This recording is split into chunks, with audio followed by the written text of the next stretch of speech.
नमस्कार, बहुत स्वागत है आप सभी का। आपके साथ मैं पल्लवी रविंद्र सिंह। बुलेटिन की शुरुआत जयपुर से आ रही बड़ी खबर के साथ करेंगे, जहां पर 3 विदेशी मेडिकल ग्रेजुएट छात्र जो थे वो फर्जी पाए गए। ऐसी जानकारी बताया जा रहा है कि तीनों के इंटर्नशिप प्रवेश के आदेश निरस्त कर दिए गए। एफएमजी अभ्यर्थियों से ऑनलाइन आवेदन मांगे गए थे। सभी फर्जी अभ्यर्थियों के खिलाफ कार्रवाई के निर्देश जो है वो जारी कर दिए गए हैं। तो राजस्थान मेडिकल काउंसिल से इस वक्त की सबसे बड़ी खबर आपके टेलीविजन स्क्रीन पर।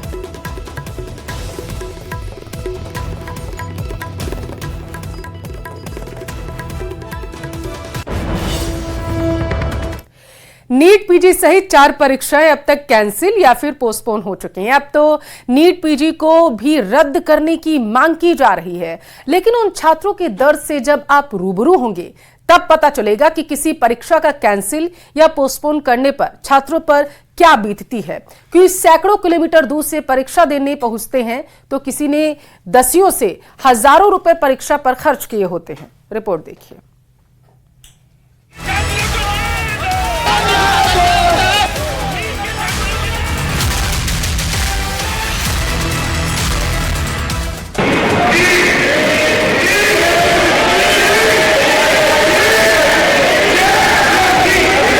कभी इस कॉलेज कभी उस कॉलेज 28,000 स्टूडेंट दर रोज ये लोगों ने कॉलेज पर जाओ। कोई सैकड़ों किलोमीटर दूर से आ रहा है तो किसी ने तैयारी करते करते दिन रात एक कर दिया। मतलब अगर कुछ भी चीज है तो आप एटलीस्ट 24 आवर्स पहले हमको इन्फॉर्म कर सकते थे। सेम चीज कि हम लोग इतना दूर ट्रैवल करके आ रहे हैं, हम लोग को इतना हैरेसमेंट हो रहा है। ना जश्न, ना छुट्टियां, ना आराम, पढ़ाई पढ़ाई और बस पढ़ाई। जरा सोचिए, इतनी मेहनत के बाद पेपर कैंसिल हो तो कितना दर्द होता होगा। मुझे नीट में 687 आए हैं 720 में से।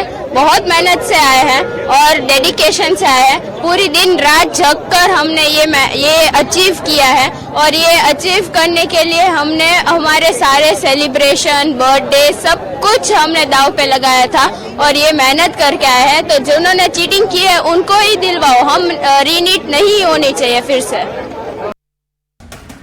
ऐसी कितनी ही कहानियां हैं, कितनों के दर्द गिनते गिनते थक जाएंगे आप और हम। लेकिन इन छात्रों का दर्द तब भी समझ पाना मुश्किल होगा, क्योंकि जिस पर बीतती है वही जानता है। पेपर कैंसिल होने का दर्द, परीक्षा रद्द होने का दर्द। ऑफकोर्स आंदोलन होना ही चाहिए, क्योंकि हमारे इतना स्कोर इतनी दिन रात मेहनत करने के बाद ही आया है। हमने सब कुछ सैक्रिफाइस कर दिया था, तो रीनीट नहीं होना चाहिए। जब नीट एग्जाम में पेपर लीक का जिन तहलका मचाया था, ठीक उसी दौर में यानी 22 जून को नीट पीजी एग्जाम पोस्टपोन कर दिया गया। ये एग्जाम 23 जून को होना था। नीट पीजी एग्जाम पिछले 10 दिनों में कैंसिल या पोस्टपोन होने वाला चौथा बड़ा एग्जाम है। 9 दिनों में एनटीए की 3 बड़ी परीक्षाएं एनसीईटी, यूजीसी नेट और सीएसआईआर यूजीसी नेट कैंसिल होने के बीच स्वास्थ्य मंत्रालय ने ये कदम उठाया है।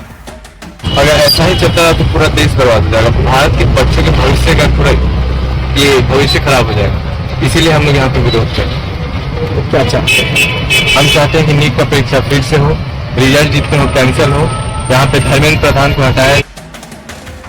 जम्मू कश्मीर की रहने वाली नेहा तबस्सुम यात्रा और होटल पर करीब 12,000 रुपए खर्च कर 22 जून को नोएडा पहुंची थी।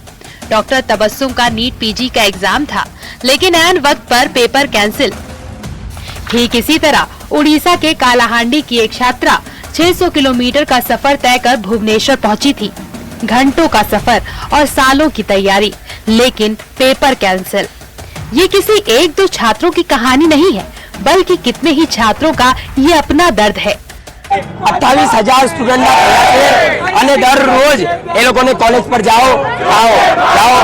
छात्रों का अपना दर्द है, लेकिन कुछ शातिर पैसों की खातिर हजारों बच्चों के भविष्य से खिलवाड़ कर रहे हैं।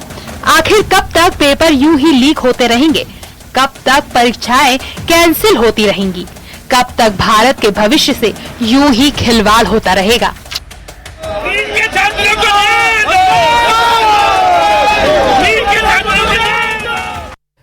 और श्री राधा रानी पर बयान देना पंडित प्रदीप मिश्रा को भारी पड़ चुका है। प्रेमानंद जी महाराज से तो सुलह हो गई, लेकिन ब्रज के संत अभी भी उनसे नाराज हैं और इतने नाराज हैं कि उन्होंने आज महापंचायत बुलाई। इस महापंचायत में पंडित प्रदीप मिश्रा पर फैसला लिया जाएगा। आखिर क्या है संतों की मांग, रिपोर्ट में देखिए।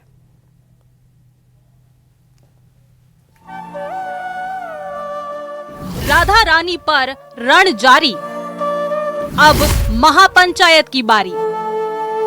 ब्रज के संतों का फैसला, पंडित प्रदीप मिश्रा को मिलेगी सजा। सुलह से भी संत नाराज, निशाने पर प्रेमानंद महाराज। राधा रानी पर बयान देकर पंडित प्रदीप मिश्रा घिर गए हैं। पहले प्रेमानंद जी महाराज ने खरी खोटी सुनाई, उनसे सुलह होने के बाद लगा कि मामला सुलझ गया, लेकिन यहाँ तो बात और बिगड़ती नजर आ रही है। प्रेमानंद जी महाराज ने भले ही पंडित प्रदीप मिश्रा को माफ कर दिया हो, लेकिन ब्रज के संतों ने माफी नहीं दी है। इन्होंने तो पंडित प्रदीप मिश्रा को सजा देने की ठान ली है। ब्रज के संतों, महंतों और धर्माचार्यों ने वृंदावन महापंचायत बुलाई है, जिसमें कथावाचक पंडित प्रदीप मिश्रा के राधा रानी पर की गई टिप्पणी पर चर्चा होगी। संतों ने ये चेतावनी दी है कि जब तक पंडित प्रदीप मिश्रा बरसाना आकर माफी नहीं मांग लेते हैं, तब तक संतों का विरोध जारी रहेगा। ब्रज के धर्माचार्यों ने पंडित प्रदीप मिश्रा को शास्त्रार्थ की चुनौती दी है। इतना ही नहीं, उनके खिलाफ FIR दर्ज कराने की मांग की है। रास महल में जहाँ पूज्य रमेश बाबा महाराज रास लीला का आनंद लेते हैं शाम को, वहाँ पर एक महापंचायत होने जा रही है। प्रदीप मिश्रा के द्वारा श्री राधा रानी के बारे में जो अनर्गल वार्तालाप किया गया है, इसी विषय को लेकर के महापंचायत हो रही है। कथावाचक पंडित प्रदीप मिश्रा के खिलाफ गुरु सांदीपनी के वंशज रूपम व्यास भी कूद पड़े हैं। उन्होंने पंडित प्रदीप मिश्रा से नाक रगड़कर माफी की मांग की है। उन्होंने कहा कि अगर वो मथुरा जाकर प्रेमानंद महाराज जी से माफी नहीं मांगते हैं, तो वे अपने विद्वत परिषद से बात कर कोर्ट जाएंगे। व्यासपीठ का जो अपमान उनके द्वारा किया जा रहा है, नाक रगड़ रगड़ के उनको 84 कोस की यात्रा करना चाहिए, क्षमा प्रार्थी और माननीय पूज्य प्रेमानंद जी महाराज के उनको चरणों में गिरना चाहिए और उनके क्षमा को मांगना चाहिए, ताकि उनसे ये अपराध जो हुआ है वो भविष्य में कोई नहीं करे। पंडित प्रदीप मिश्रा ने राधा रानी पर टिप्पणी की थी, जिस पर प्रेमानंद जी महाराज ने नाराजगी जताई थी। हालांकि बाद में कैलाश विजय वर्गीय ने प्रेमानंद महाराज और प्रदीप मिश्रा के बीच सुलह करा दी थी। ब्रज के संत इस पर भी नाराज हैं। प्रेमानंद महाराज को लेकर भी ब्रज के संतों में नाराजगी है। Bureau report, news 18, Madhya Pradesh, Chhattisgarh. और पूर्वोत्तर के 2 राज्य बाढ़ की चपेट में है। एक तरफ असम के 30 से ज्यादा जिले पानी पानी हो चले हैं, तो वहीं दूसरी तरफ अरुणाचल प्रदेश में भी कुदरत की मार देखने को मिली। ईटानगर में बादल फटने की वजह से भारी तबाही हुई।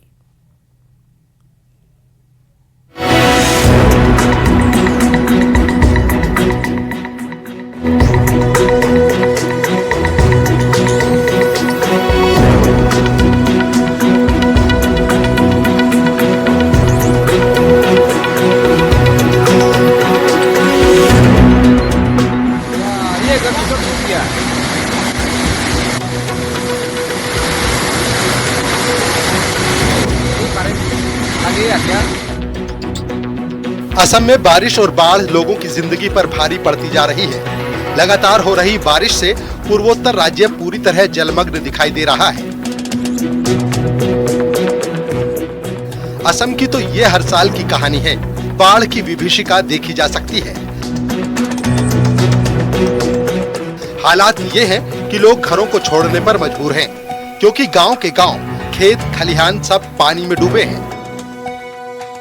असम राज्य आपदा प्रबंधन प्राधिकरण के मुताबिक तबाही 33 जिले और 1000 से गांव तक फैली हुई है। इस बाढ़ त्रासदी में अभी तक 35 से ज्यादा लोगों की जान जा चुकी है। 12 जिले तो बुरी तरह से प्रभावित हैं, जिससे 3 लाख लोगों को घर छोड़ना पड़ा है।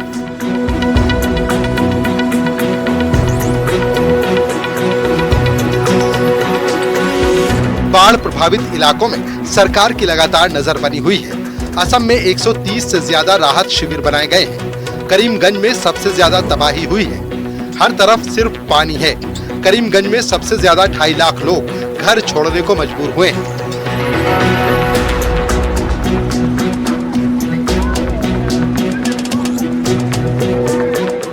करीमगंज में कुशियारा नदी अभी खतरे के निशान के ऊपर बह रही है। इसके अलावा डिब्रूगढ़, बारपेटा, कामरूप, बाजली, गोलपारा, नागांव, भोजई, उदलगुरी, दरांग, नलबाड़ी, कछार बाढ़ की आगोश में हैं। कामरूप जिले में स्थानीय प्रशासन और एनडीआरएफ ने 54 लोगों का रेस्क्यू किया है।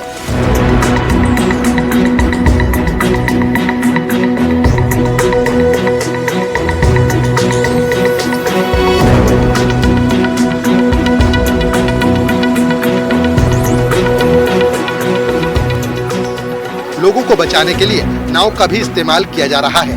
बाढ़ के बिगड़ते हालातों पर सीएम हेमंत बिस्वा शर्मा ने चिंता जताई है। राज्य में 3,995 हेक्टेयर इलाका बाढ़ की वजह से जलमग्न है। हर साल ब्रह्मपुत्र नदी खतरे के निशान को पार कर जाती है।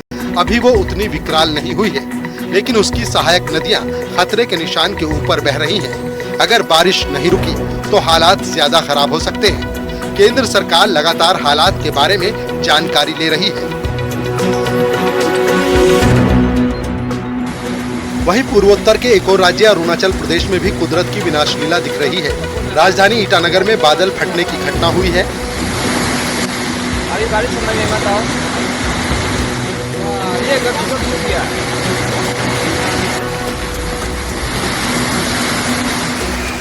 इसके बाद से बाढ़ जैसे हालात हैं। हर तरफ पानी ही पानी नजर आ रहा है। लगातार हो रही बारिश लोगों के लिए मुसीबत खड़ी कर रही है। कई जगहों पर भूस्खलन भी हुआ है। राष्ट्रीय राजमार्ग 415 के कई हिस्सों में बाढ़ आ गई है। नदियों के किनारे रहने वाले लोगों को सुरक्षित इलाकों में जाने को कहा गया है। प्रशासन ने 7 जगहों पर राहत शिविर बनाए हैं। Bureau report, news 18।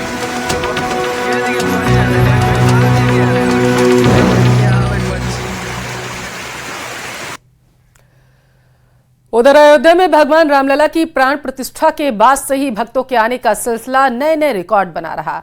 प्राण प्रतिष्ठा से लेकर अब तक रिकॉर्ड 1,75,00,000 से ज्यादा भक्तों ने दर्शन किया, जो इस महीने के अंत तक 2 करोड़ तक पहुंचने का अनुमान है।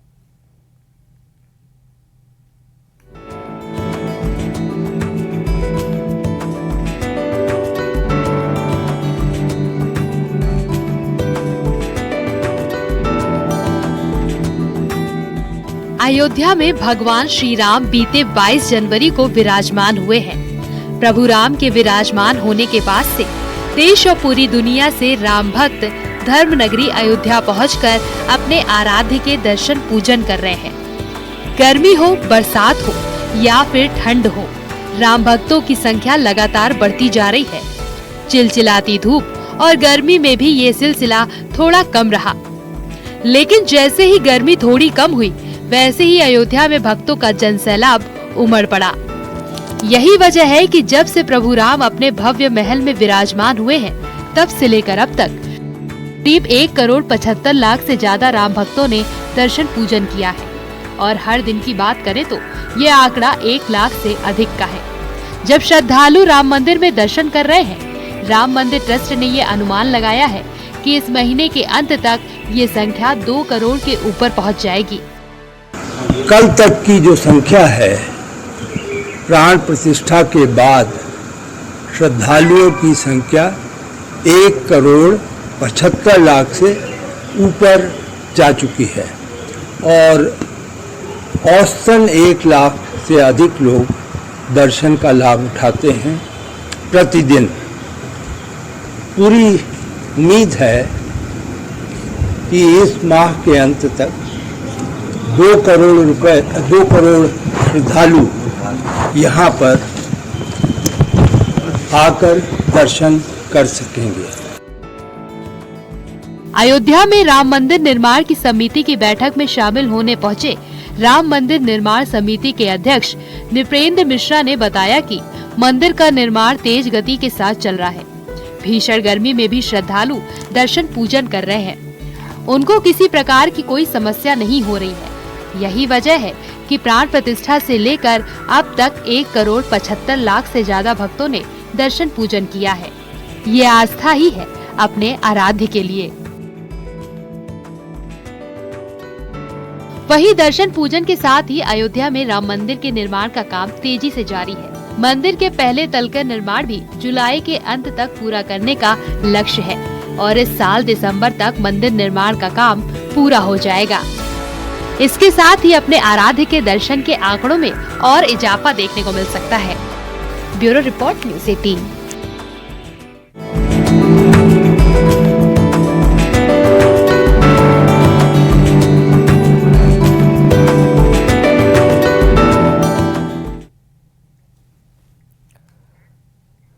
और जयपुर का रुख करेंगे, जहां से बड़ी खबर है। एसीबी की बस्सी तहसील में बड़ी कार्रवाई को अंजाम दिया गया। पटवारी और ग्राम प्रतिहारी 45,000 रुपए की रिश्वत लेते ट्रैप किए गए। बराला पटवारी रीना सोयल ट्रैप की गई है।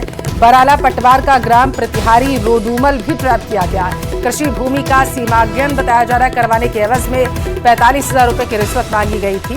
डीएसपी नीरज भारद्वाज की टीम ने पटवारी और ग्राम प्रतिहारी को ट्रैप किया।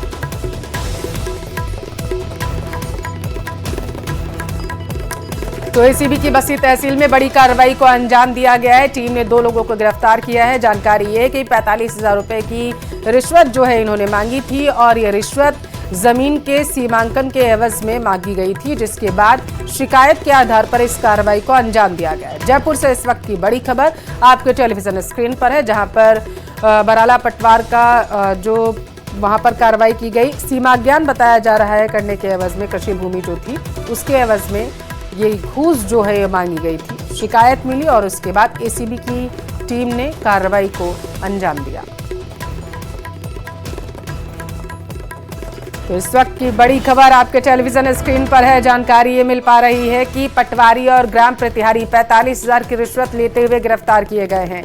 बराला पटवार की पटवारी रीना सोयल ट्रैप की गई है, तो वहीं बराला पटवार का ग्राम प्रतिहारी जो है रोडूमल भी ट्रैप किया गया। जानकारी ये मिल पा रही है कि कृषि भूमि जो थी उसके सीमाज्ञान करवाने के एवज में रिश्वत मांगी गई। और आज जब भारत और ऑस्ट्रेलिया सुपर 8 के मुकाबले में टकराएंगे तो करोड़ों भारतीय फैंस की जुबान पर बस एक ही शब्द होगा और वो शब्द है बदला। 19 नवंबर की उस शाम का बदला जब अहमदाबाद में ऑस्ट्रेलिया ने करोड़ों भारतीयों का दिल तोड़ा था। टीम इंडिया के पास मौका होगा कि वो ऑस्ट्रेलिया को हराकर टूर्नामेंट से बाहर का रास्ता उसे दिखाए, 19 नवंबर का दर्द कुछ कम करे। लेकिन क्या टीम इंडिया को ऐसा करने का मौका मिलेगा? क्योंकि मौसम भी ऑस्ट्रेलिया के फेवर में नहीं है। सेंट लुइसा लगातार बारिश हो रही है। ऐसे में ऑस्ट्रेलिया सेमीफाइनल में कैसे पहुंचेगा या बाहर होगा, रिपोर्ट में समझिए।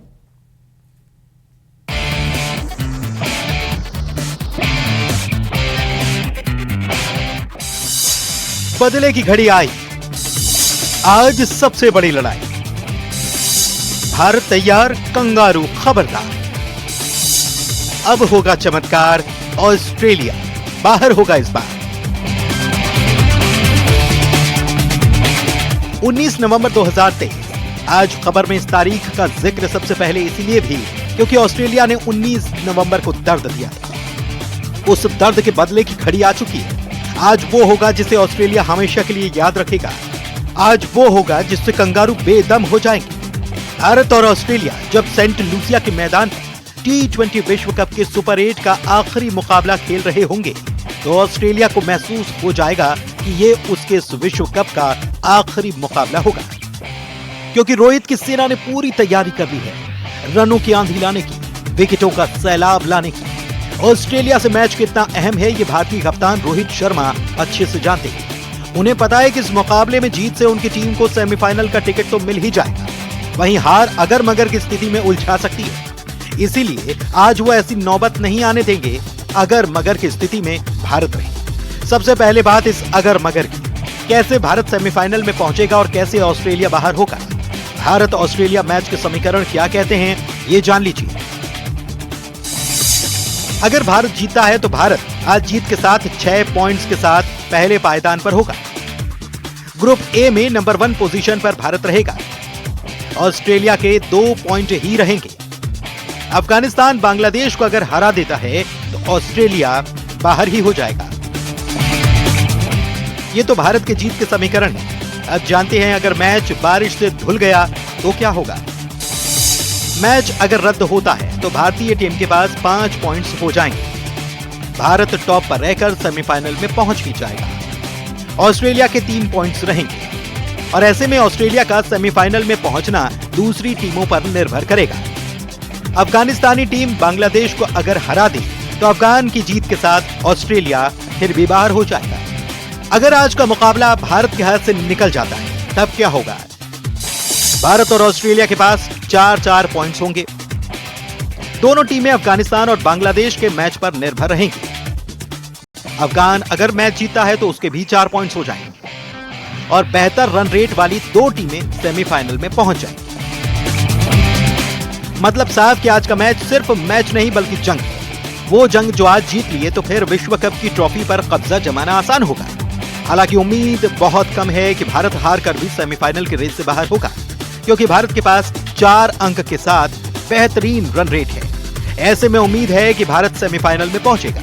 आगे हम बताएंगे कि भारतीय टीम के वो कौन से खिलाड़ी हैं जो आज ऑस्ट्रेलिया के खिलाफ बेहतर कर सकते हैं। साथ ही बताएंगे कि T20 में कौन किस पर भारी है।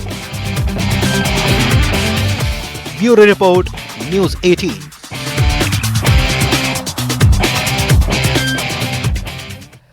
तो ये तो बात हो गई आज के मैच की कंडीशन की, कौन कैसे सेमीफाइनल में पहुंच सकता है। अब बात करते हैं खिलाड़ियों की। कौन खिलाड़ी ऑस्ट्रेलिया के खिलाफ आज गदर मचा सकता है, कौन रनों की आंधी लाएगा और कौन विकेटों की झड़ियां लगाएगा, रिपोर्ट में देखिए।